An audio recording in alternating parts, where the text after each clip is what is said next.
Malapit nang pumalo sa 2 milyon ang bilang ng registered overseas voters para sa 2016 elections ayon po sa COMELEC.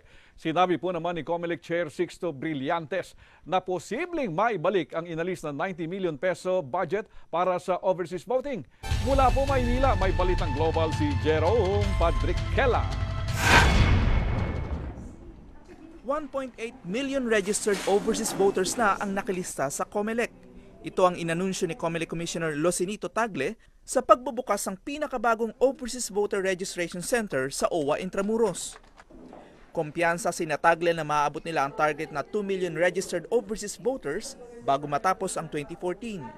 May mga pagbabagong ginawa ang COMELEC at DFA sa proseso ng overseas voters registration para dumami sila. Inalaw namin yung you can register anywhere sila, no?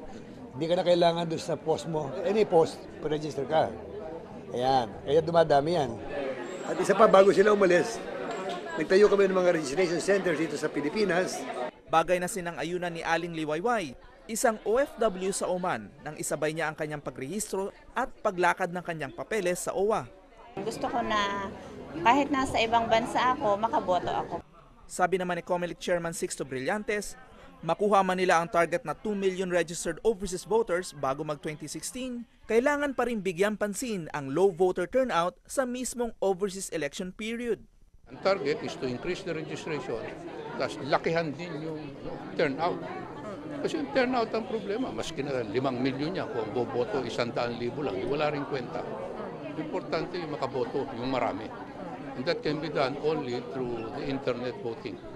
Nakabitin pa rin sa Kongreso ang panukalang bumoto gamit ang internet. Online security ang issue.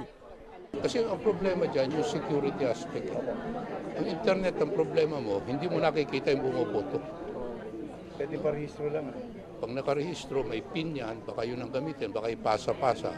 Hindi natin mati-check kung sino bumoboto.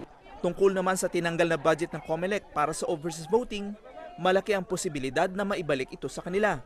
Sa kabila nito, siniguro naman ni Brillantes na hindi ito magiging problema sa 2016 overseas voting dahil meron silang savings na maaaring gamitin. Paalala ng COMELEC at DFA, personal registration lang ang pinapayagan dahil kukunan ng biometrics ang magpaparehistro.